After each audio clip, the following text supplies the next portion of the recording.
আল্লাহর কসম লাগে, কথাগুলো শুনে যাবেন। নবী বলছেন, আল্লাহ আমার উম্মত যদি জাহান্নামে থাকে আমি কিন্তু জান্নাতে যাব না। আল্লাহ বলছেন আপনি না গেলে তো জান্নাত উদ্বোধনই হবে না। এবারে মামলা কি দাঁড়ালো?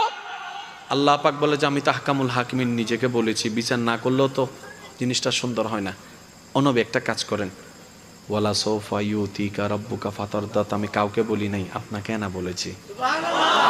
আমার সাল্লাহ কাইল্লা রহমাতাল লিল আলামিন, কারো সম্পর্কে নাজিল করি নাই, আপনাকে দিয়েছি। ওয়ালাল আখিরাতু খায়রুল লাকা মিনাল উলা, কাউকে বলি নাই, আপনাকে বলেছি। আর আমি আল্লাহ ভালো করে জানি আপনি হচ্ছেন উম্মতের দরদি নবী।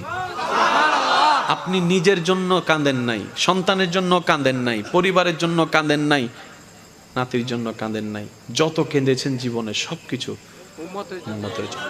এমনকি হাসরের ময়দানে যখন সর্বপ্রথম আমাদের নবীকে